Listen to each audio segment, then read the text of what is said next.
All right, guys, welcome. Thank you so much for tuning in to our Zoom webinar this, morning here in the United States, but I know it's evening where many people are Zooming from.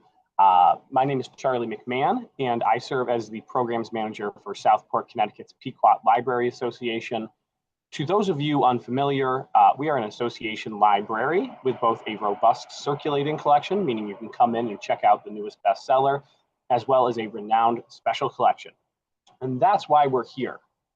We have, and are very lucky to have, an incredible Shakespeare collection here at the library. So we have a first folio, second folio, third folio, and fourth folio. The first folio is partial, it's not in full. But it's an incredible addition to our collection.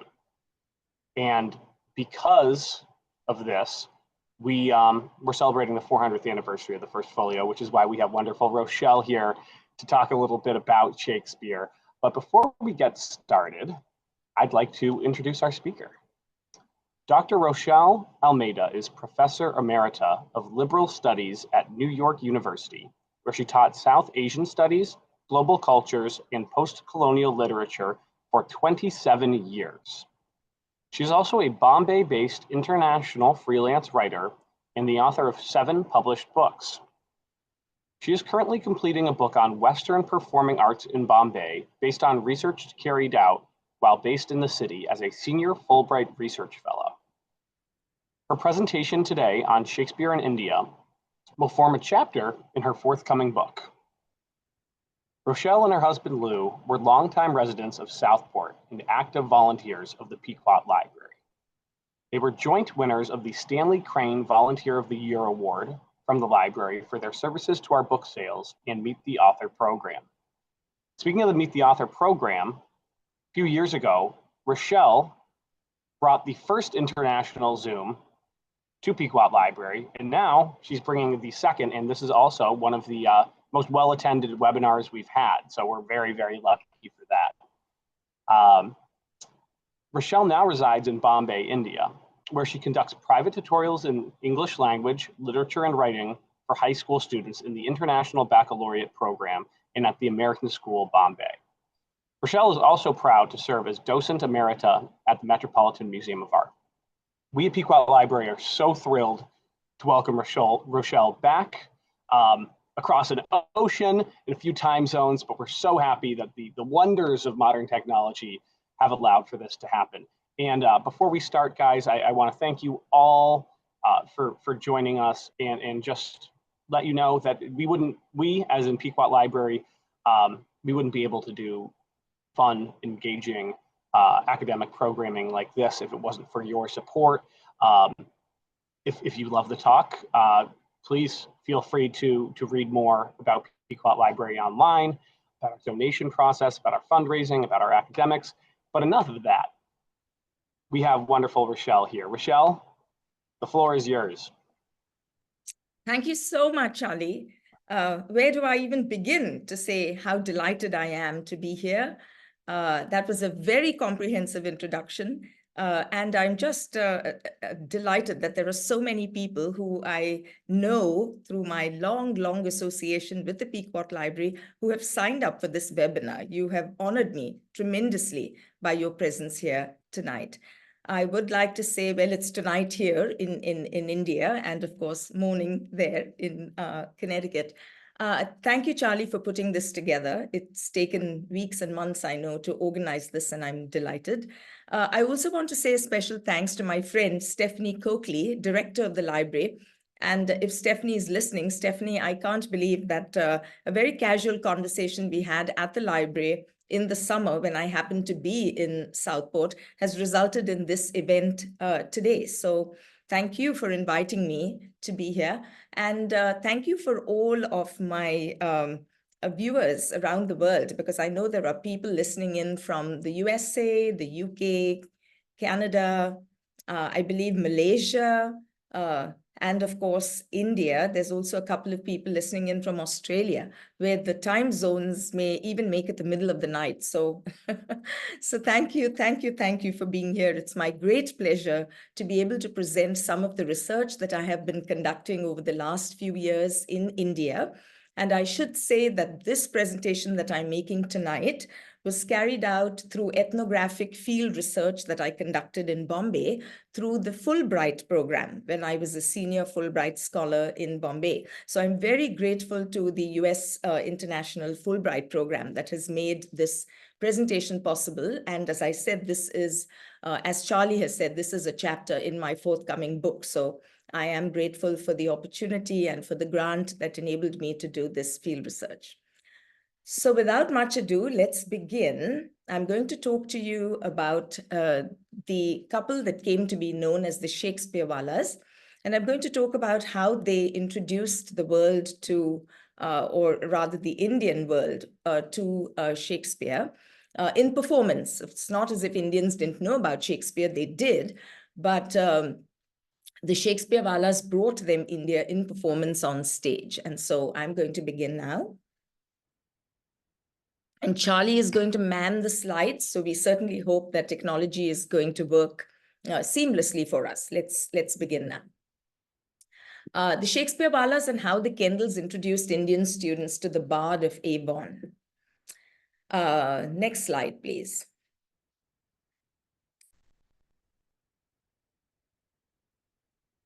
I was 11 years old when I had assembled in the school hall with my classmates at St. Agnes's High School in Byculla, Bombay, for what we thought was just another routine screening of the documentary films to which we were subjected on occasion. We settled down while the ceiling fans whirred overhead in a space that buzzed with excitement as schoolgirls aged 9 to 16 awaited the commencement of the program. When the curtain arose, we saw an elderly Englishman and his wife who introduced themselves in their theatrical British accents and then proceeded to explain what we would shortly be seeing. They were the Kendalls, Geoffrey and Laura, and I would be introduced for the very first time in my life to the poetry and drama of William Shakespeare. Indeed, as Kuldeep Singh wrote in The Guardian upon Kendall's passing away in 1998, next slide, please. For 2 generations of school children, now in their 50s, Kendall's Shakespeareana company provided their first introduction to the bard. The Kendalls performed excerpts from 4 of Shakespeare's masterpieces, 2 tragedies, 2 comedies. Othello's soliloquy, just before he strangles Desdemona in her bed, Lady Macbeth agonizing over her guilt at the killing of Duncan by mouthing those memorable words, "Out, damned spot," Duke Theseus's hilarious courtship of Bottom in donkey disguise from A Midsummer Night's Dream, and Malvolio in Yellow Garters making a perfect ass of himself in Twelfth Night. I do actually remember the 4 scenes the Kendalls elected to perform. I had never heard language of that kind in my life, so powerful, so poetic, so superbly delivered. And every single time that I have seen these plays in performance, whether in person or on screen, what comes sharply to mind are the images of Geoffrey and Laura Kendal in full Elizabethan regalia, vocalizing the poetry of the Bard of Avon with such passion as to have left me mesmerized. I had believed it would be a once-in-a-lifetime experience and that I would never see the likes of them again. How mistaken I was. 16 years later, in 1985, by which time I had become a theatre critic, excuse me, for Bombay's Eveningers, I was present at the annual Prithvi Theatre Festival in Juhu, Bombay. And lo and behold, there were the Kendalls again on stage, performing the very same Shakespearean extracts I had seen for the first time at the age of 11. This time they added one more excerpt, Portia's stirring soliloquy from The Merchant of Venice. "The quality of mercy is not strained," Laura Kendal said. And then as Lady Macbeth, 16 years older in body, but not a second older in mind, she marveled that not all the perfumes of Arabia could sweeten her little hand. And there was Mr. Kendall making a verbal love to an ass's head, only slightly more bent than I could remember. In my review of their performance for a Bombay newspaper, I had written in 1985, and I quote, "It was still there. The dynamism and mesmeric quality which has drawn audiences to them all over the world like moths to a flame. With the simplest props and the complete absence of elaborate sets, costumes, or scenery, the Kendalls performed Shakespeare's plays as they must have been staged during the Elizabethan age, when the very structure of the stage eliminated all fuss and bother or expensive production paraphernalia. Geoffrey and Laura presented the best of Shakespeare's world, the sheer poetry of his lines, and the splendor and grandeur of his vast imagination." Unquote. I remember leaving Prithvi Theatre in complete awe of these septuagenarians, whose mental agility still enabled them to spout hundreds of lines, often without a conventional cue, as they sojourned from place to place, making their talents as portable as their props. How had a British couple, almost in their 80s, ended strutting their stuff in India? I did not have to wait too long to find out, for the very next year, in 1986, Geoffrey Kendal published his autobiography, in which the fascinating story of his life as an actor-manager and of his association with one of India's most illustrious theatre families, the Kapoors, was retold. Next slide, please.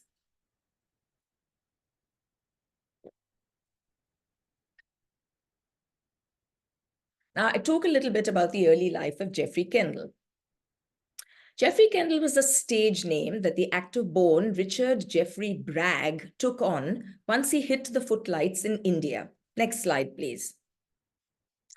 While he switched his first and second name, he took his last name from the town in the pretty Lake district in England in which he was born on September the 7th, 1909.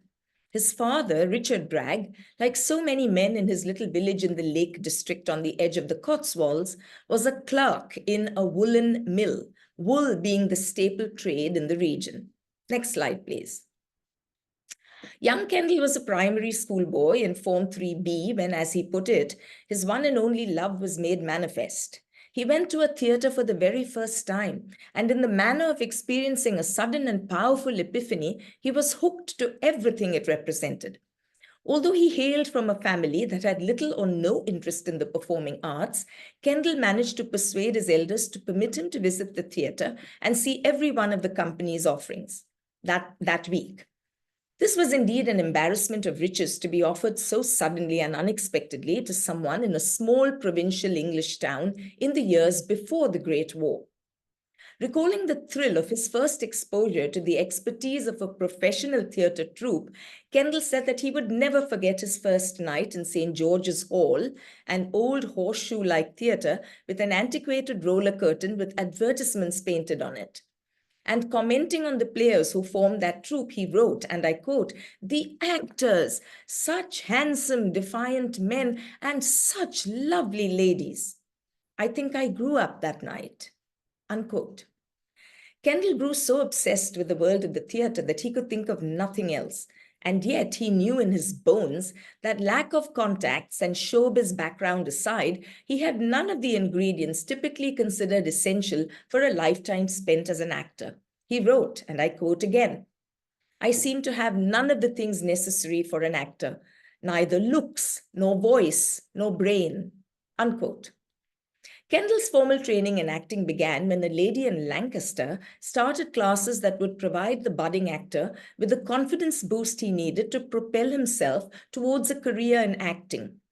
With every nerve quivering, and while he was still only a schoolboy, he made his acting debut on the night of September 25th, 1926, under the aegis of a company called the Amateur Shakespearean in his role of the Duke in The Merchant of Venice. His first break as a professional actor followed not long after, when he was appointed in the Royal Company as assistant stage manager in a Merseyside town outside Liverpool. His job, which began with rehearsals, earned him £2 a week. He was 19. Kendall describes the scene of his departure from his hometown as such, and I quote, "Thus, with my trunk packed with 2 suits, my father's cut-down evening dress, my Shakespeare in my hand, and whatever else I possessed, I was accompanied to the station by my father, and I left home forever to be an actor." Unquote. His departure from his family was not without its tear-jerking moments. He writes, and I quote again, "As the train pulled out, my father gave me a 10-shilling note and a packet of 10-player cigarettes, and that did it. As the train gathered speed, I just blubbered." Unquote. Now we come to the meeting and marrying of Laura Liddell. On reading Kendall's autobiography, one feels tempted to stand up and cheer that, liberated from a life of blessed solitude that revolved around the theatre and nothing else, Kendall crossed paths with the lovely Laura Liddell. Next slide, please.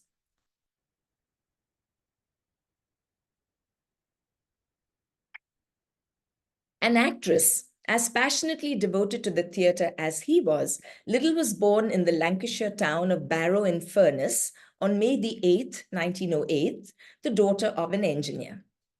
Like the man she would marry, she too made her living early with small theatre companies touring England in the 1920s. Kendall describes his first meeting with Liddell after seeing her briefly on stage as such, and I quote, "I was introduced and I could not believe how young she looked," unquote. Their union turned out to be what Shakespeare in one of his sonnets called, and I quote, "a marriage of true minds," unquote.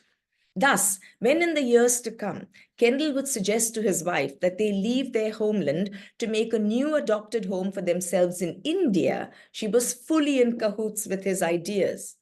Indeed, even as early as during their brief and rather modest courtship, she saw eye to eye with him. Their frightfully busy work schedules that were inevitably tied up with travel around the country did not permit them the luxury of a long engagement.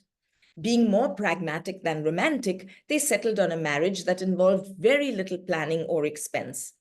They had the sort of wedding scene in Victorian novels about clandestine lovers. They eloped across the border to Scotland. As Kendall writes, and I quote, "To keep together, there was nothing else for Laura and me to do but to marry, and marry we did at Gretna Green on a lovely sunny day in the spring of 1933, unquote.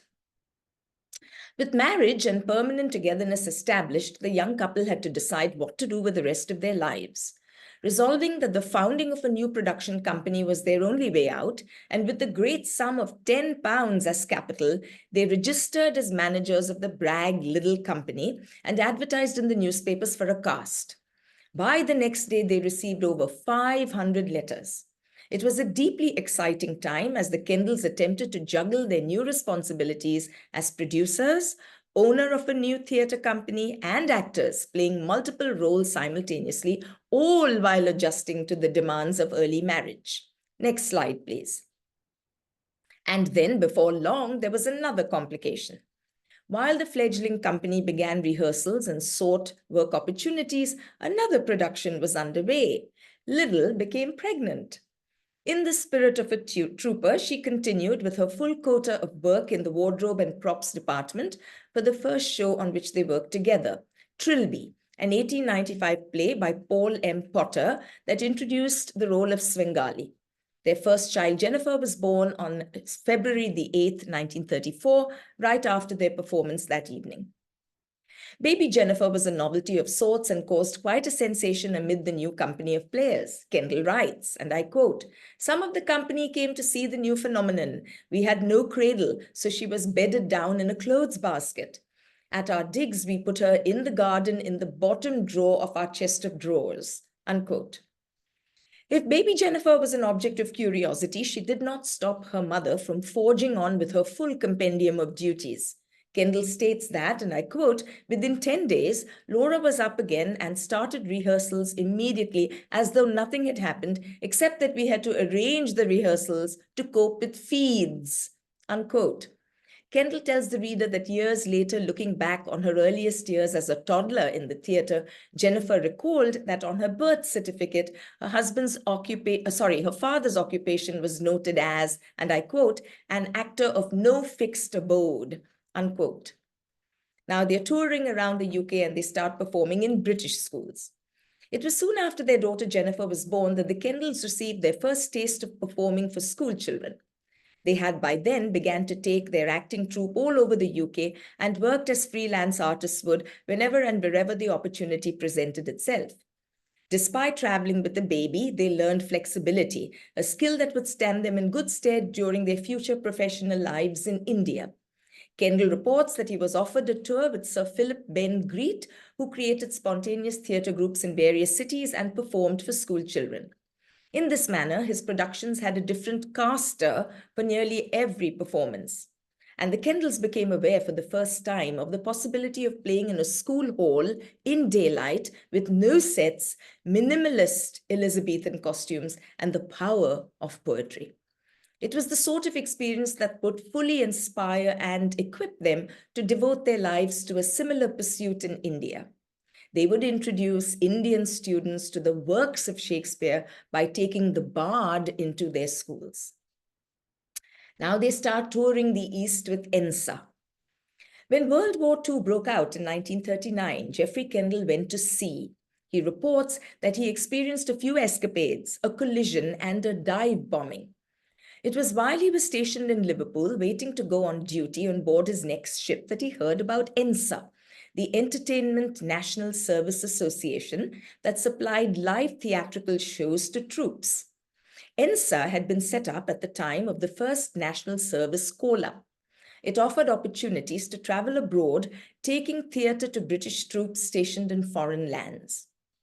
With normal life having come to a standstill in the UK after the war, it made sense for the Kendalls to find their fortune overseas. The Kendalls' application was accepted by ENSA, and they were offered the opportunity to tour in the UK with a play called Gaslight, written in 1938 by Patrick Hamilton, at a joint salary of £18 2 shillings a week. Next slide, please. Filled with trepidation but excited about their new adventures, the troupe arrived in Bombay, India. Kendall reported, and I quote, "The ENSA headquarters in Bombay was Green's Hotel, which is now part of the new Taj Mahal Hotel. Our new CEO was Colonel Jack Hawkins, who later became a famous and well-loved film star," unquote. Kendall's relationship with India spelled love at first sight. He felt a strong affinity with the land from the moment he set foot in Bombay. As the years went by, he increasingly felt as if he truly belonged. Kuldeep Singh states that in the city, Kendall described feeling, and I quote, "a surge of excitement, a heightened sensation of life," unquote.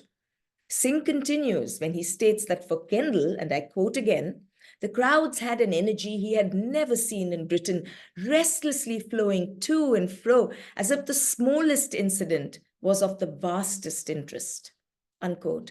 And then Kendall writes, I quote again, "From Darjeeling in the east, we were sent to the northwest frontier province, from Peshawar to Quetta on the borders of Afghanistan, down to Karachi and back to Bombay. We were given orders to proceed to Burma via Calcutta and kitted out in jungle green," unquote. By the time the troupe returned to England after their first tour overseas, they had a record of 86 shows in just over 6 months and had not missed a performance despite bouts of fever and discomfort from the heat. Now the war ends and they have another baby. But by then they had made yet another discovery. Liddell was going to have another baby. However, they realized that if they revealed her condition, they would be prevented from embarking on the next ENSA tour overseas. Keeping the matter secret, they set off on their next foreign tour for ENSA, destined for India. The tour moved on to Ceylon, where they spent a month, but the cat was out of the bag by then. When the news reached ENSA headquarters, they were taken back to England on another troop ship on June the 22nd, 1946. As Kendall wrote, and I quote, "That was the end of our war career. The ENSA program was nearly over anyway, and once again I went back to rep," unquote. Little would have liked to continue working as she had done during her first pregnancy. But this time, almost 12 years after the birth of their first child, things would be different for the couple. As Kendall reports, and I quote, Laura's parents insisted on her staying quietly in their home, unquote. Little did not remain long with her parents before she delivered their second child, Felicity, in Alcott, Warwickshire, and Kendall writes, "It was not for long, though. I came home from the show on the night of the 25th of September 1946 to find that it was all over without any help. We had another daughter and we called her Felicity," unquote. Not long after Felicity was born, Kendall found himself walking through London's Piccadilly Circus when he ran into the familiar face of Peter Meryton, his ex-ENSA colleague. Meryton had returned from India only the week previously and was happy to resume contact with his former actor colleague. Together, they went to Lyons Corner House in Coventry Street and reminisced over tea. It was during their tete-a-tete that Meryton said, "Why don't we do as I suggested when we met in India, form a small touring company like our ENSA unit?" Fleshing out his idea, Meryton spoke of the possibility of playing scenes from Shakespeare in colleges and schools and recruiting Indian student actors to join the troupe. Being at a loose end themselves with 2 more mouths to feed and no real prospects for acting work on the British horizon, the Kendalls mulled over the idea seriously. While still based in the UK, they immediately bombarded all the education departments in India with letters introducing themselves and asking for the opportunity to perform, but they got absolutely no response. Hope was drying up when they suddenly received a letter from the India office in London informing them that an official representing the princely state of Hyderabad in the Deccan was to visit England. It turned out to be the Nawab Zain Har Jung, an architect by profession. Upon meeting with Meryton, he suggested that the troupe approach Indian state departments directly rather than the education department in Delhi. Taking the Nawab's advice, they did as told and they kept their fingers crossed. To their enormous surprise and delight, within a month, they had, and I quote, invitations to Hyderabad, Patiala, Gwalior, Travancore, and Cochin, all with state guest house or hotel accommodation and the promise of assistance with the shows, unquote. As Kendall put it, with these offers in hand, they were able to look well into the future. "Our Shakespeareana company was born," he wrote. And the man who was born, Richard Geoffrey Bragg, immediately took on a new identity, calling himself, from that time onward, Geoffrey Kendal. Now you have their departure for India and their arrival in their adopted land. Shakespeareana expanded immediately, even before its departure for India, with the addition of Meryton's sister, Eileen Gardner, and his brother, Geoffrey Richards. It would not be a troop ship that they boarded, but a P&O passenger steamer named Strathmore from Southampton docks. It carried the small troop consisting of 3 men and 2 women, all in their 30s. Next slide, please. A girl of 13 in school hat and coat. That was their older daughter, Jennifer. And next slide, please. A baby, their second daughter, Felicity. In the bitter winter of 1946, soon after Christmas, they left to find their place in the sun. Next slide, please. They could not have chosen a less opportune time. India was seething with political impatience as the nationalist movement rapidly reached its crescendo with the possibility of independence only a few months away. Armed with a load of optimism and a copy of Shakespeare, whose plays had been much appreciated in India during ENSA tours, Shakespeareana lacked the clairvoyance to see how the situation might affect them. As Kendall put it, anything seemed better than the grim post-war climate of England. He wrote, and I quote, "We were optimistic and enthusiastic as we began our new adventure, sailing away from restrictions, food rationing, and clothing coupons," unquote. Life on board the Strathmore was luxurious. They traveled first class for only £70 each. As the liner made its way past Europe and into the Mediterranean via the Suez Canal, they spent long hours rehearsing scenes from The Merchant of Venice and Macbeth for their exciting opening night performance. It was to be at Bombay St. Xavier's College, where a robust tradition of Western performing arts had just seen the tragic death of Sultan Padamsee, who had founded its dramatic society and the city's first commercial enterprise, theatre group. They found the city embroiled in deep political unrest and in the midst of a hartal, which is a political strike, on the very day that they were supposed to make their first performance. Suspension of transportation systems prevented students from arriving at the school hall, and when the troupe did resume 3 days later, they played to a half-full house.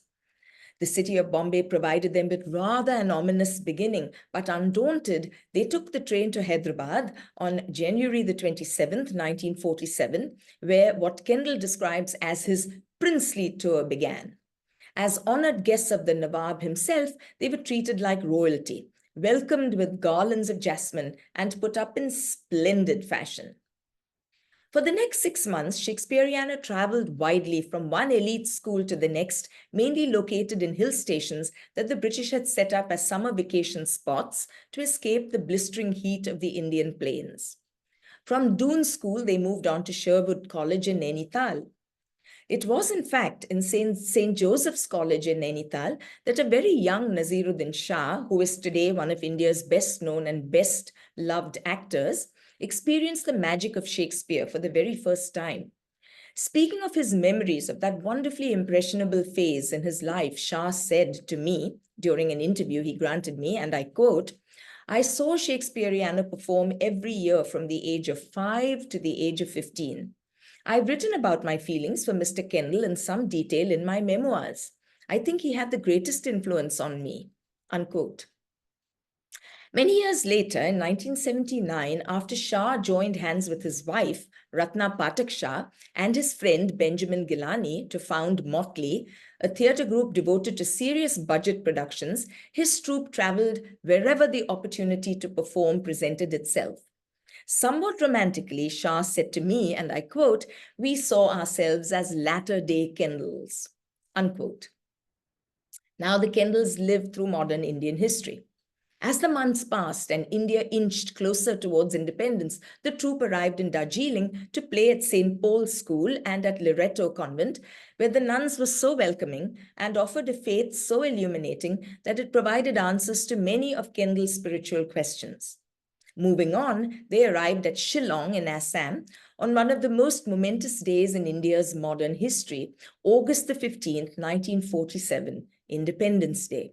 However, instead of being filled with the kind of jubilation that characterized celebrations in metropolitan cities such as Bombay and Delhi, in the border towns, there was deep anxiety about the impending partition. As Kendall remembers, and I quote, "People were walking idly along the roads with an aimless, helpless look. There was no rejoicing, no singing or dancing. No one seemed to know what would happen next," unquote. The Kendalls lived through even more momentous Indian history, this time in Bombay, when merely 6 months after independence, Mahatma Gandhi, father of the nation, was assassinated in Delhi on January the 30th, 1948. The Kendalls saw Gandhi's ashes carried out to sea at Chowpatty Beach in Bombay. But the events of the past 6 months had shaken them greatly. There was an air of uncertainty as senior officials of the Raj and their families returned to Britain. Troupe members booked tickets on the P&O liner, Strathade, and sailed home to England as the sun sank below the horizon over the gateway of India and into the Arabian Sea. And then Kendall writes, "It seemed that it was all over like a vanishing dream." The return voyage was a far cry from the one they remembered on the Strathmore when entering India. "There were no rehearsals as when we had sailed out to India. We were just a few of the Raj going back home," said Kendall. But deeply saddened about their unceremonious exit, Kendall could not help looking back at the vanishing coast. Why, he could not say, but India had begun to seem far more important to him than England. He had fallen under the country's fabled spell, and after having made 3 trips into and out of the country, he felt in his bones, although he could not quite envisage how, that he would return and inextricably entwine his fortunes with that of the infant nation. Back in England, he has a chance encounter. Back in the saddle, the Kendalls played in Ilkley on the edge of the Yorkshire moors in the bitter winter of 1947, when few people braved icy winds to see them perform. A few more despondent years passed in such desultory fashion around England, where the post-war mood was far from upbeat. To make matters worse, in 1952, beloved King George VI, known as Bertie, the reluctant king who stammered, passed away, plunging the country into greater despair as a very young Queen Elizabeth II, his daughter, acceded to the throne. By sheer coincidence, Lord Louis Mountbatten and his wife Edwina, who had returned to Britain after masterminding India's independence and the partition of the subcontinent, invited the Kendalls to their villa. Next slide, please. The Mountbattens were fans of the Kendalls and had seen them perform in Noel Coward's 1924 play, Hay Fever, and others.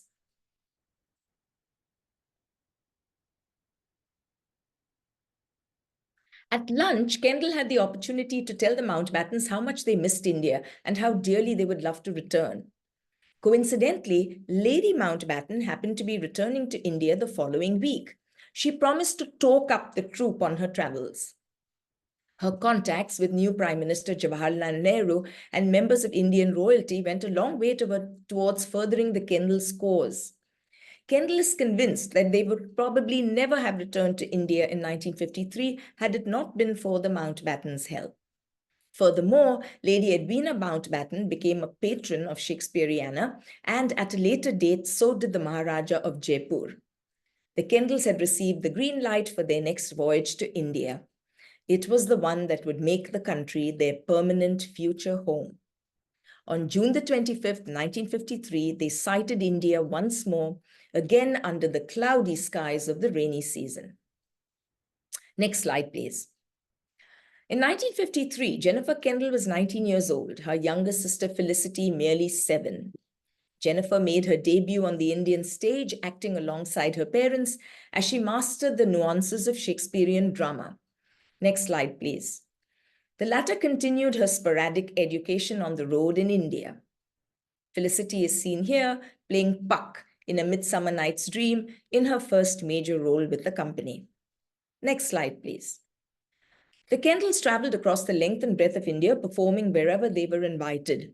Kuldeep Singh describes their nomadic life as such, and I quote, "They performed at boarding schools, colleges, small town squares, wherever anyone was willing to defray basic costs, from the turbulent Northwest Frontier Province, now in Pakistan, the home of the war-loving Pathans in the north, to the sylvan environs of Ooty in the south," unquote.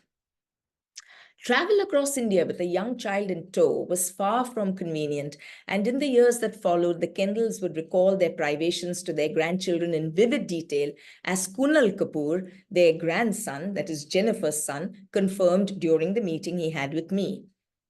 Singh provides a graphic impression of the Kendalls' years as traveling players in India. He writes, and I quote, "In its meanderings, the troupe slept on crowded station platforms, suffering privations even the most dedicated of actors would have happily forsworn. When money was tight, which was often, Kendall's retinue traveled third class by rail, which in India has been nothing short of a nightmare," unquote. But as Kendall informs readers, and as Singh reiterates, things were not always so grim for the troupe. Next slide, please. Through their early years in India, their headquarters were often the Fair Lawn Hotel in Calcutta, which throughout the 1940s they had used as a base for their rehearsals.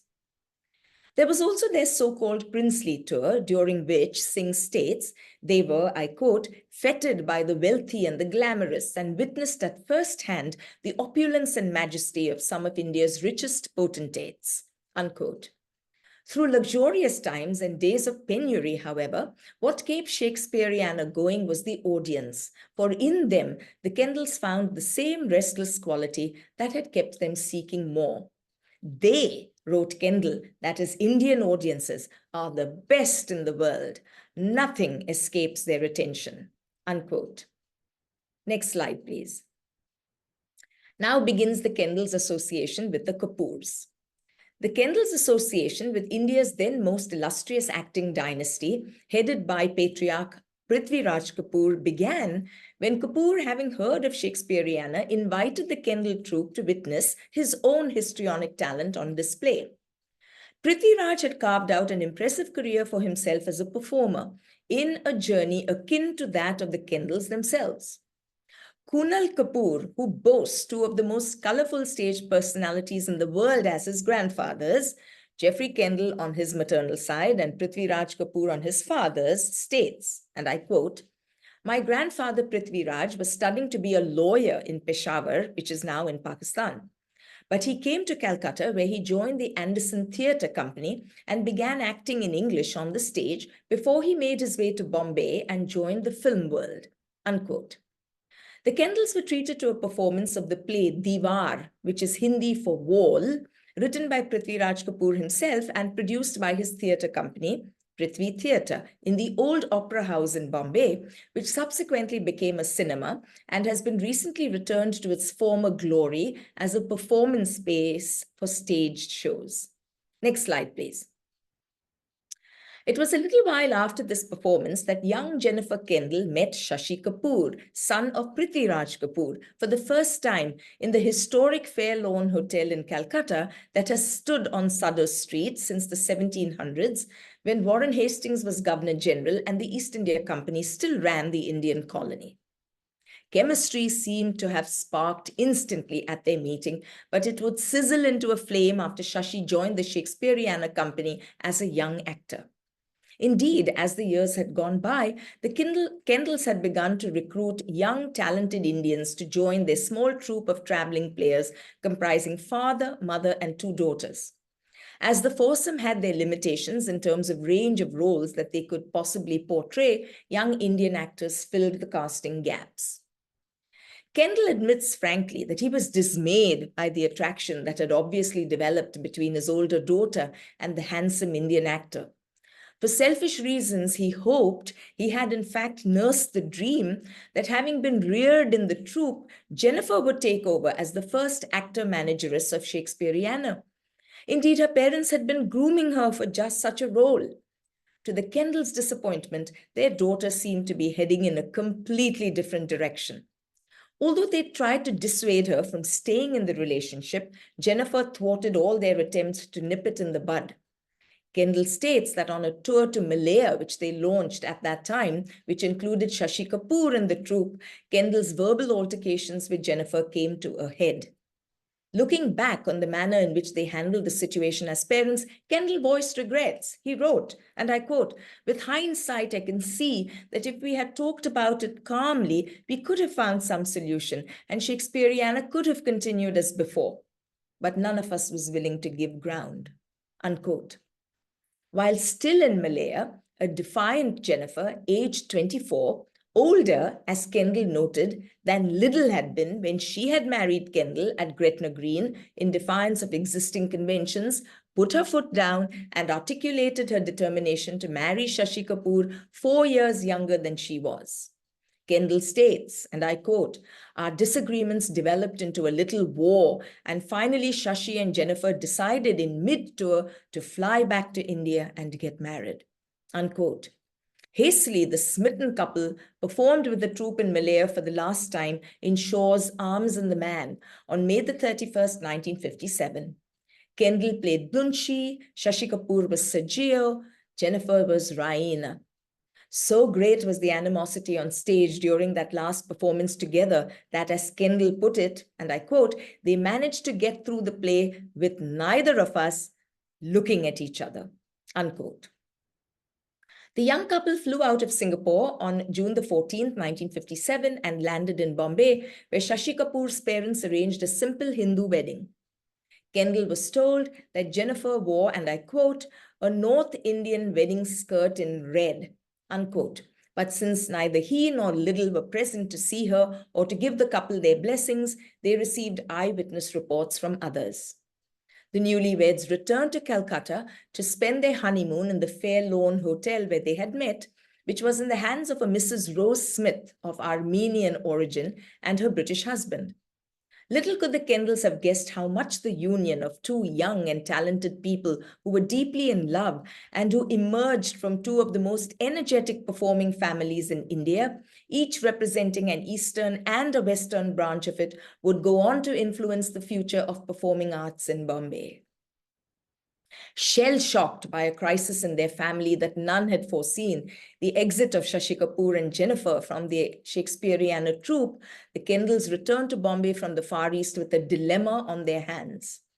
Much as they were happy to see their daughter marry the man she loved, her marriage to Shashi Kapoor also brought them profound sadness, for they could see the writing on the wall.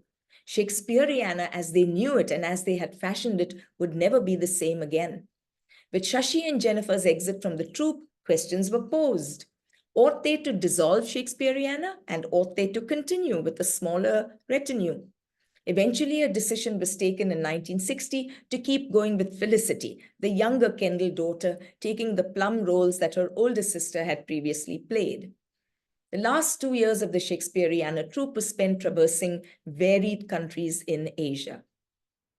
I would now like to show you 3 slides that depict 3 Ophelias. All 3 Kendall women played the role of Shakespeare's Ophelia in Hamlet. First slide, please. While mum Laura and daughter Jennifer played the role with the Shakespeareana company. Second slide.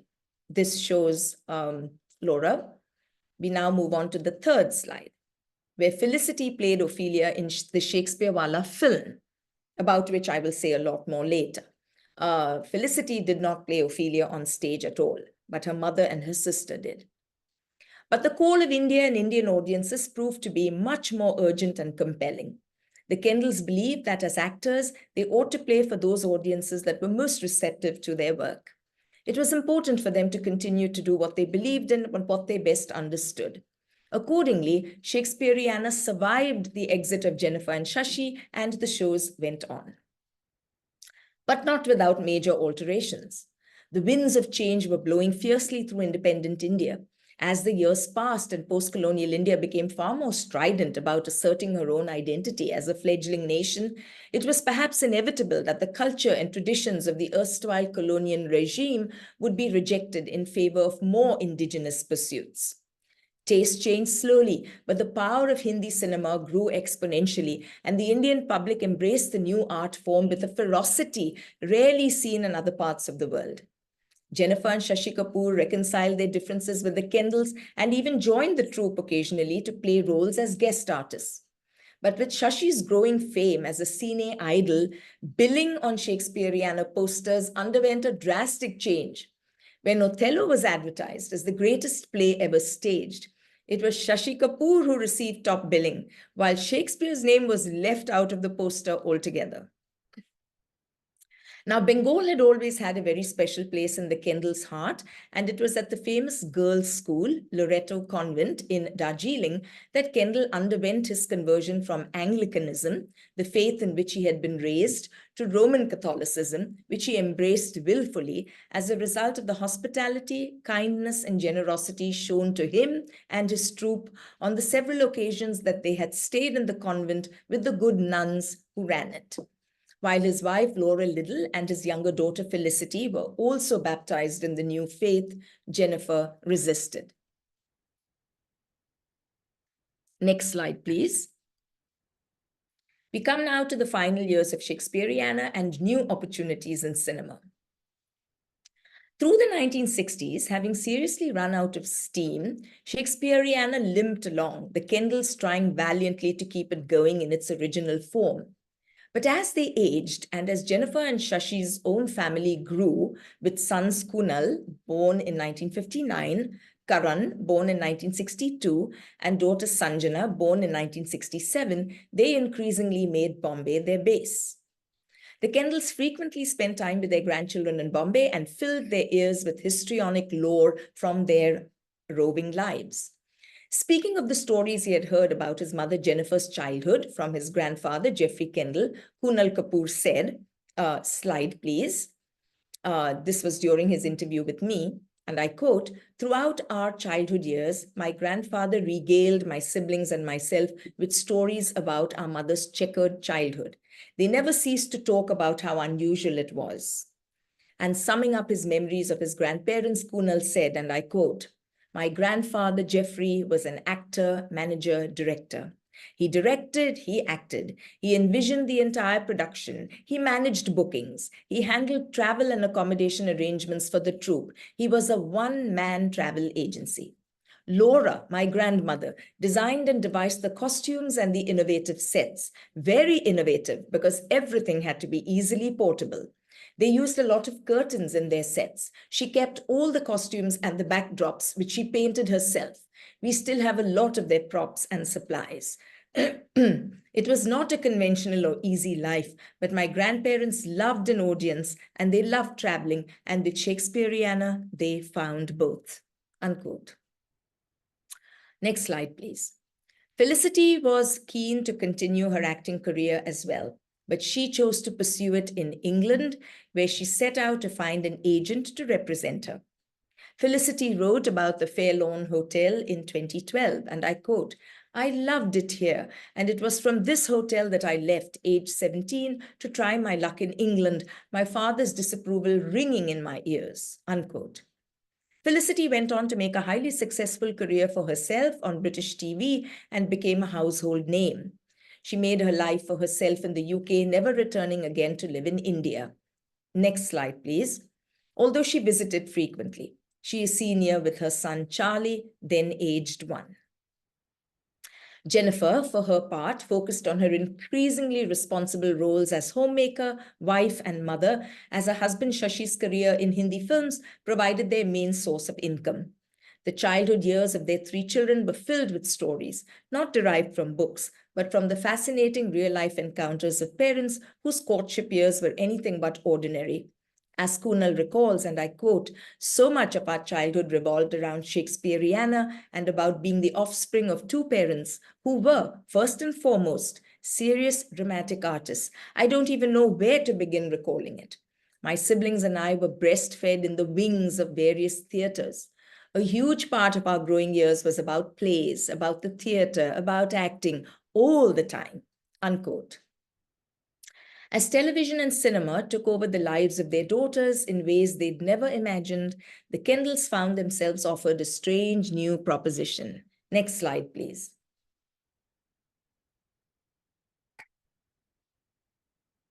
They had first met the filmmaking duo of Ismail Merchant and James Ivory in 1963.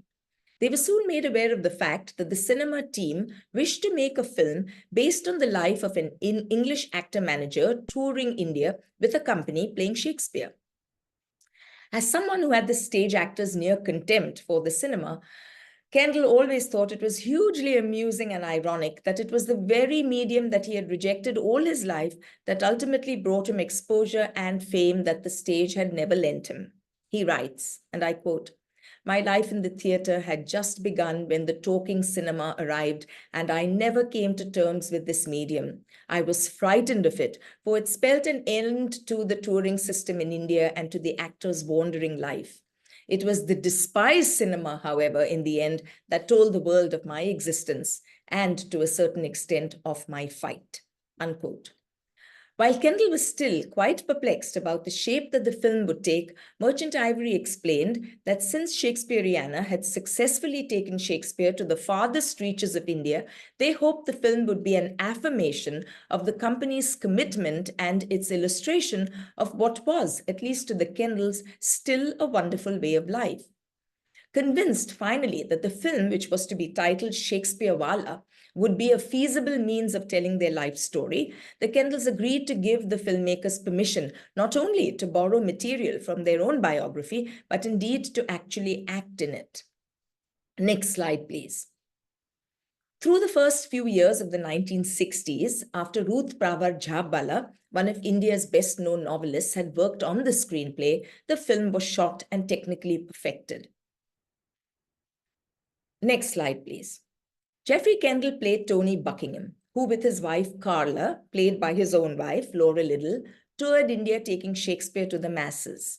In the plot, their daughter Lizzie, played by their real-life daughter Felicity Kendall, falls in love with an Indian stage actor named Sanju, played by their real-life son-in-law Shashi Kapoor, whose roving eye descends upon a glamorous new cine star called Manjula, played by Madhur Jaffrey, who has the public's adulation. The film, released in 1965, is memorable for a scene in which the Buckinghams are in the midst of a performance on stage when there is a restless furor amidst the audience. Disturbed by the intrusion, Tony Buckingham realizes that the audience is distracted by the entry of Manjula, a person they find far more riveting than the aged British actor on stage mouthing Shakespeare's lines. As a metaphor for the changing taste of post-colonial India, it was also an indication to the Kendalls that their days as roving Shakespearean players in India were numbered. It is clear from Kendall's book that he enjoyed the experience of shooting Shakespearewallahs, the nickname with which he became associated internationally after the film's release. Indeed, returning to venues that he remembered fondly from having acted upon their stages carried its own charm and reward for him, and of all of them, none was more historic and nostalgically stirring than the Gaiety Theatre in Kasauli in Simla. How delighted Kendall was to discover that Merchant Ivory had secured permission to use the Gaiety as one of the locations for shooting scenes from the film. Indeed, the Kendalls, in the guise of the Buckinghams, would be performing upon the same stage that they had trodden during their early years in India. Next slide, please. Here is a lobby card from the film. As expected, the film Shakespearewallahs put India on the Western cultural map, made heroes of the Kendalls, whose enormously self-sacrificing stance as artists was extolled internationally, and made Merchant Ivory a filmmaking team with which to be reckoned. The duo went on to make film adaptations of some of the greatest contemporary novels, such as those by E.M. Forster, Henry James, and Ruth Pravar Jhabvala. Next slide, please. Things were to change for the Kendalls, but here is a map showing the vast number of Indian towns and cities in which they had performed in the short span of 3 years, from 1953 to 1956. They gave 879 performances in 3 years. In the following years, the Kendalls spent their time traveling, not on the dusty roads of the Indian plains or on the impressive railway network that the British had installed through India's varying terrain, but at sea. For they booked assignments on board some of the world's best-known British cruise lines, such as P&O and Cunard, and they took their productions to discerning, wealthy, culture-hungry patrons, far removed from the innocent school children for whom they had once catered. Having established their presence on the cine screen with Shakespearewallahs, the Kendalls were perceived as the sort of actors who could adapt to varying media. Next slide, please. It was not long before Aparna Sen cast Jennifer Kendall in the role of Violet Stoneham, an Anglo-Indian school teacher based in Calcutta, in 36 Choringi Lane, a film that was made in 1981, while Kendall was cast as her brother George. Next slide, please. Based in England in January of 1981, where Liddell underwent a bout of hospitalization for a successful hip replacement, Kendall left her bedside to begin shooting the film in India. Made on a modest budget with son-in-law Shashi Kapoor producing, the film was very well received and won Aparna Sen the National Film Award for Best Director. And now we come to a whole new chapter, the making of Prithvi Theatre in Bombay. Although the Kendalls thought that their return to England would spell the end of their association with India, nothing was further from the truth. The next chapter of their lives was primarily the making of their daughter Jennifer, who, with her children growing up rapidly and her husband, a famous, affluent and successful Hindi film star, took it upon herself to bring to fruition the favorite dream of her late father-in-law, Prithviraj Kapoor. She decided to spearhead the construction of a theatre for the enactment of quality stage productions. She would name it after him, Prithvi Theatre. According to Kunal Kapoor, Jennifer and Shashi Kapoor's oldest son, who manages the theatre today, the idea germinated in the mind of his grandfather, Prithviraj Kapoor, who was a stage actor above all else. Next slide, please. Prithviraj had launched a company called Prithviraj Theatre in 1944, long before he became a famous Hindi film star and launched Prithviraj Films. In 1962, he had leased 2 plots of land in an enclave called Janki Kutir at Juhu Beach in Bombay from the Bajaj Trust. On one plot, he intended to build a small theatre, on the other, a small cottage for the needs of his growing family. The cottage took shape and the Kapoor family continued to live in it. But the theatre remained a pipe dream for Prithviraj Kapoor, who passed away in 1972. The status quo might have continued undisturbed had not Jennifer and Shashi seen an opportunity to go ahead with its construction. As Kunal Kapoor explained to me, and I quote, "The Bajaj Trust offered the leased plots for sale in 1972. My parents decided to buy them as a means by which to fulfill my grandfather's dream. They visualized it as being much more than a theatre. It would be a lab, a bouncing off board for the development of professional theatre." And according to the website of Prithvi Theatre, quote, "After studying the situation of theatre in the country, Jennifer and Shashi Kapoor felt the need for a unique theatre space, a space where the intimate and compelling actor-audience relationship, not unlike that of traditional Indian folk theatre, could be rediscovered," unquote. Kapoor also spoke of the architect handpicked to design and construct the project. He was the architect Ved Sagan. "My mother oversaw the entire project," said Kunal. According to the website of Prithvi Theatre, architect Sagan was sent on a tour of theatres in England and Europe to study theatre spaces, to watch shows in them, and to get a better understanding of what function the space was supposed to serve. This website also states that Ved Sagan returned and worked closely with Jennifer to construct the Prithvi Theatre and succeeded in building a charmingly intimate space with excellent acoustics and a pervasive feel of theatre. Prithvi Theatre was inaugurated on the 5th of November 1978 and has over the years become a focal point for thousands of theatre lovers. Next slide, please. Now we come to Prithvi Theatre as a site for Western performing arts. During the early years, Prithvi Theatre was devoted to performances of quality Hindi drama. It was not long after, however, that small suburban theatre groups saw the potential for presenting English language drama within the same precincts. Among the earliest groups to seize upon the idea of performing within the intimate setting of a small amphitheatre was Motley, a theatre group that was created a year after Prithvi Theatre in 1979.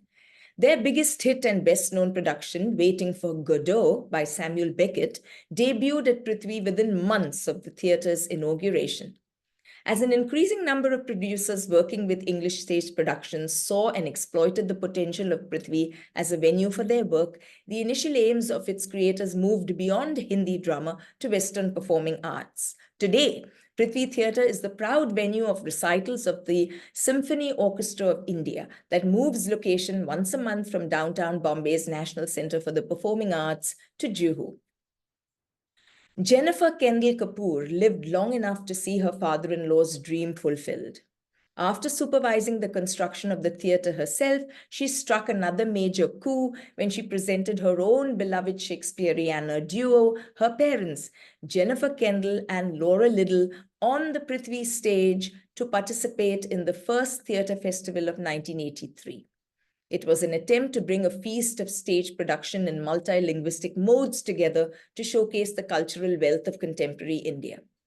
The spirit of Prithviraj Kapoor, no doubt, hovered satisfied over the stage as he watched the parents-in-law of his youngest son, Shashi, perform in the evening of their lives. Next slide, please. In this slide, you see the last picture taken of the Kendall foursome before serious tragedy would strike and break them up. Jennifer Kendall passed away in 1984 after losing a long battle with cancer. As Shakespeare wrote in Romeo and Juliet, and I quote, "Death lay on her like an untimely frost," unquote. With her passing, the next generation of Kapoors, her son Kunal and her daughter Sanjana, became the torchbearers of Prithvi Theatre. Jennifer's death devastated her parents back in England. Indeed, according to his autobiography, Geoffrey Kendal believed that he and his wife would never return to India again, as the thought of being in the country they adored without the presence of their beloved older daughter was not to be borne. However, they were persuaded to return to participate in the next Prithvi Festival of 1985. Next slide, please. During this festival, they presented the English translation of a Russian play by Alexei Arbuzov entitled Old World. In my report on the Prithvi Festival of 1985 for the Sunday press edition of the Free Press Journal, as a theatre critic, I had written, and I quote, "Set in Riga, the play is the poignant story of the gentle relationship between Rodion Nikolaevich, the head of a sanatorium, and Lydia, an eccentric lady who comes to live there." Unquote. This is an end of an era now, as Shakespeareana ceases to exist. All good things must come to an eventual end. Jennifer's death was the first one in the small Kendall family that triggered off many successive ones. Laura Liddell passed away in London on February the 5th, 1992, her devoted husband Geoffrey by her side. She lived long enough to see her youngest daughter Felicity, next slide please, become the darling of the British TV screen in her role as Barbara Good in the 1975 hit TV series The Good Life, which was renamed Good Neighbors in the US. She played opposite Richard Briers, Penelope Keith, and Paul Eddington. American audiences know her well for her role as Rosemary Boxer in the 2002-2005 crime detective series Rosemary and Thyme, opposite Pam Ferris, which ran on American PBS channels, which is where I became very closely acquainted with her. Her ties with India grew looser, although her sister's children continue to stay active in the performing arts. On stage, she has appeared frequently in the West End in such productions as The Last Cigarette in 2009, in which I saw her perform, and in Lettuce and Lovage in 2017. She was made a commander of the British Empire in 1995. Towards the end of his life, Geoffrey Kendal was largely felled by a stroke. Even in a state of physical impoverishment, he worried about the loss of that indispensable apparatus of an actor, his memory, more than anything else.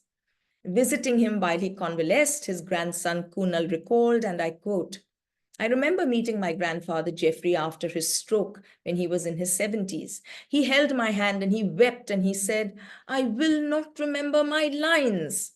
That was his biggest fear after a serious health threat. Of course, he recovered very well, went back on stage and remembered his lines with no problem. But that was what bothered him the most," Kunal said.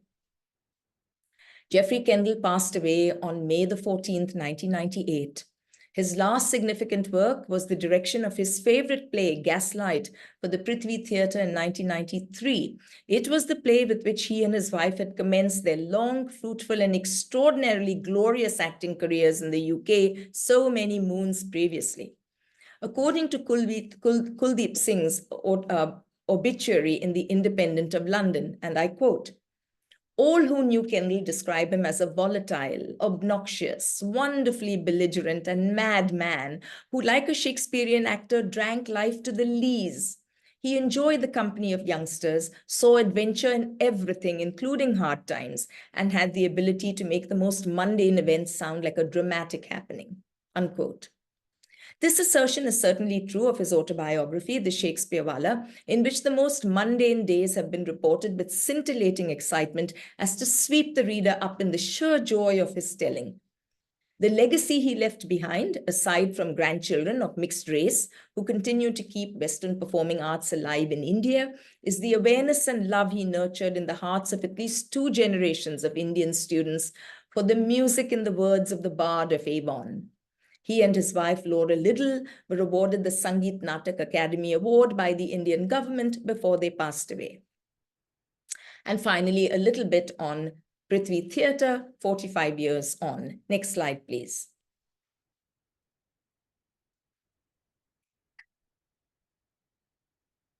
In 2023, Prithvi Theatre completed 45 successful years of its existence with a fanfare that included a collection of the most successful productions that had graced its stage.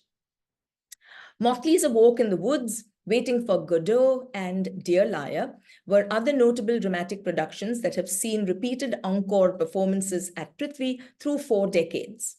The last, Dear Liar, was a reenactment by Motley of the same play that the Kendalls had popularized through the years. With George Bernard Shaw expertly performed by Naseeruddin Shah in the role formerly played by Geoffrey Kendal, and Naseeruddin Shah's wife Ratna Pathak Shah in the role of Kitty Campbell, a role formerly played by Laura Liddell, history seemed to repeat itself. The production was particularly noteworthy for the fact that in Act 2, Shah was attired on stage in the same brown suit that Kendall had worn on the same stage at least 4 decades previously.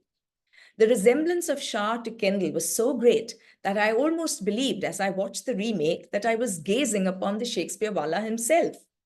Shah was modest enough to tell me that he was, and I quote, flattered to be mistaken for Mr. Kendall, unquote. He also revealed that it was, and I quote, Mr. Kendall who had presented me with the suit I wore on stage. He said, Shah said, I was honored to wear a garment that had once been worn by the great thespian himself, unquote. And so the memory of the Kendalls live on in the India that they took to their hearts and that embraced them with the warmest affection.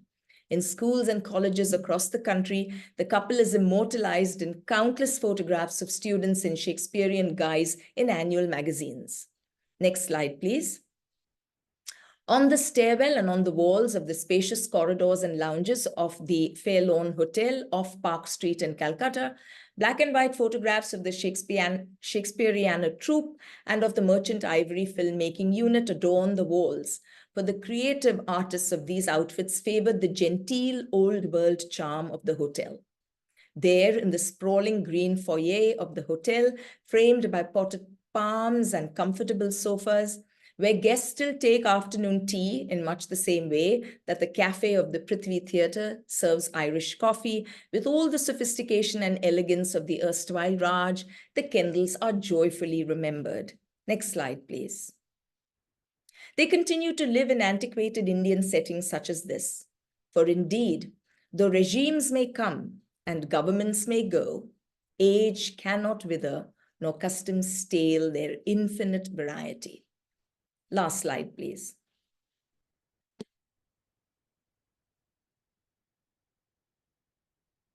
Thank you so much, everyone, for listening to this presentation. I apologize if I've gone on longer than you had expected, but I am delighted to have been able to offer you my latest research, and I will now put it back to Charlie.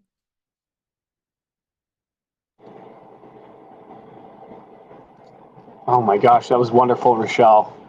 Thank you so much. That was absolutely incredible. And we had a Shakespeare film series earlier during this exhibition, and we showed Shakespearewallahs. And that film too, I mean, the entire time you were talking, I was just playing the scenes in that film and the parallels all throughout. I'm gonna have to go watch it tonight again. it's That's amazing. I didn't realize that. I didn't realize that you were showing Shakespearewallahs as part of the festival. That's amazing. This is just synced up perfectly. So everybody, I'm so glad that you're here and you enjoyed the program. If you have any questions, we're going to take 5 to 10 minutes and answer some questions. All right. So please put your questions in the Q&A chat. All right. And I will moderate them and send them Rochelle's way. So please put some in. I see we already have one in. Amy Zhang wrote, I don't have a question, but she'd like to say that Rochelle did an amazing presentation and she thanks you for sharing your time. Oh, thank you. Thank you so much. It was entirely my pleasure. Thank you. Thank you for having me. Guys, any other questions? What fields are Jennifer's in? Are they in areas related? Sorry, what fields are? Oh, sorry. We're talking over each other right now. The question was, what fields are Jennifer's children in, and are they in areas related to theater? Yes, they are. They are. Sanjana, that is their youngest daughter, has a theater company, but she's based now in Delhi.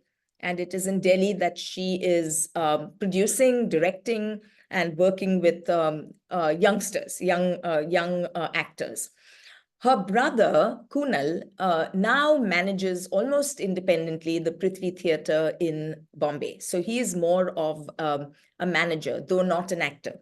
So in terms of performance, none of the three children are very well known or have made a mark as actors, but they're certainly involved with the running of the enterprises that their parents had initiated.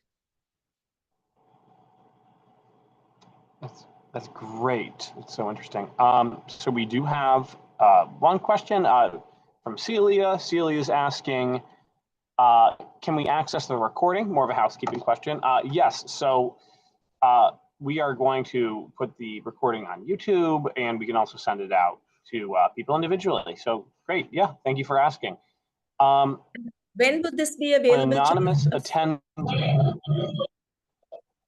Probably, we're gonna have to process it and edit it and do all that fun stuff.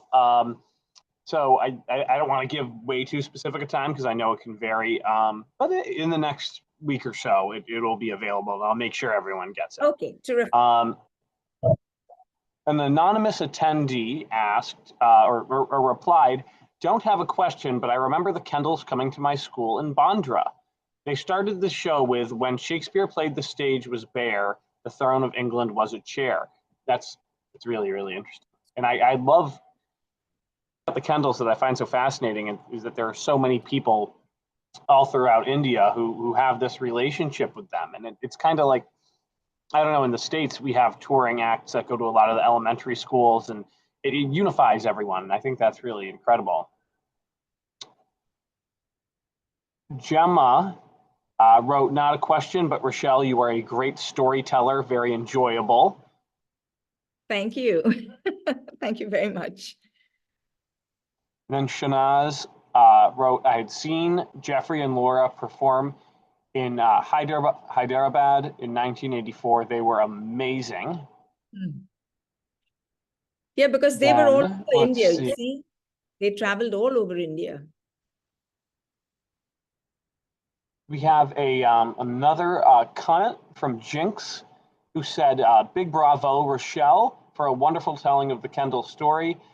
She also says that they had the great pleasure of meeting the Kendalls personally and being friends with Jennifer and Shashi as our children were in school together. So interesting. See, that's the thing. It's fascinating that everyone has such a relationship with this one family. That's right. Another person writing about how interesting it was. And again, we have someone else talking about remembering the Kendalls coming to St. Isabel's High School in Magowan. Then Cheryl DeMello, "The Kendalls visited my school, the Convent of Jesus and Mary in New Delhi in the 70s. We loved them, and I did want to become a Shakespeare actress, but never made it." Well, there's always time. But that's so interesting, guys.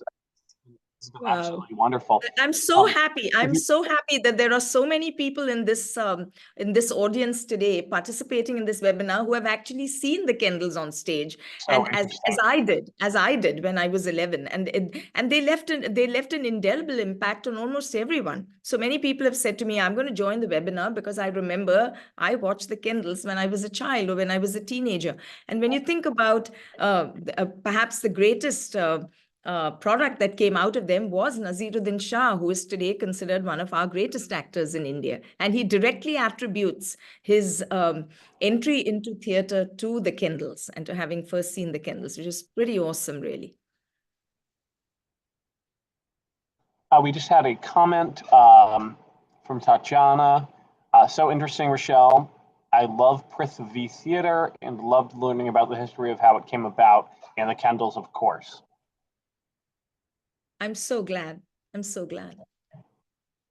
So guys, if we have any more questions, please put them in now.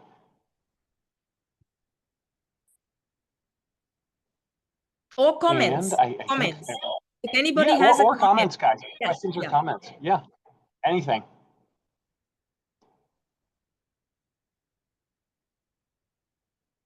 Well, that's great, guys. Well, as it turns out, I can see the comments too. I can see them, and oh, you can too. That's great. Yes, I can see them, and I'm sorry I'm not able to answer, but I'm so pleased that all of you, so many of you, I actually happen to know. have asked me questions and are happy to have seen this presentation. Please, if you have any questions that or comments that you'd like to share with me, or you want to take this conversation further, you know how to reach me. It doesn't have it doesn't have to end here, is what I'm saying. No, and so just some two last questions and comments that came through. Jivan Verkar wrote, was the idea of the Prithvi Theatre born out of the Gaiety Theatre? And the answer is there is no evidence of any of that. None of the material that I've read that talks about the origin of the Prithvi Theatre, or the coming together of the various people that made the theatre, Prithvi Theatre, happen, say anything about the Gaiety Theatre. So I don't think that it inspired the Prithvi Theatre in any way. But as I said in the presentation, the Gaiety Theatre had a huge place in the heart of the Kendals, because they had done a lot of performances there. It's up in Simla, by the way. The Gaiety Theatre is in Simla. And my friend Jeevan, who has put this question out here, informs me that there is a plaque in the theatre that records this fact, that the Kendals played upon this theatre, you know, through the 1940s or 50s and through that era. So, but that one inspired the other, there is no evidence to suggest that.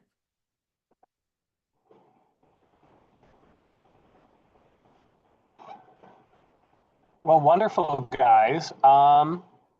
One last question. This is going to be the last question. Cheryl asked, how long did it take you to put all of this together? Compile all this information? Well, I worked on this chapter as part of a book that I was working on. So my book has several different strands pertaining to drama in the city of Bombay. So you would say that it was a year of research. Much of it was conducted in the library of the National Theatre for the Performing Arts, the NCPA, which is in downtown Nariman Point, Bombay. And a lot of it was from ethnographic interviews that I conducted with people who are involved in various branches of the performing arts, and mainly drama here in Bombay. For this book, I also did a lot of interviews pertaining to music, but that would be another volume altogether. As far as the drama is concerned, it was talking to people, it was reading, looking at archival information. Kunal Kapoor has loads of information on the Prithvi Theatre, its creation, on his grandparents, on his parents, all of which are housed in the library at the Prithvi Theatre. So I did a lot of work there. As far as putting this chapter together, or this presentation is really one chapter in my book. And like all chapters, it took me, you know, it's varied lengths of time. And then there is writing and rewriting and then rewriting again. So it's hard, Cheryl, to answer that question and say how long it took to put the chapter together, because it's a combination of so many things. It's a combination of research and then writing and then editing and rewriting. So I've really been working on this for about, this whole book for about two years. And so I would say that overall, it's taken me that length of time. That's great, guys. Well, I think that that's it for the questions.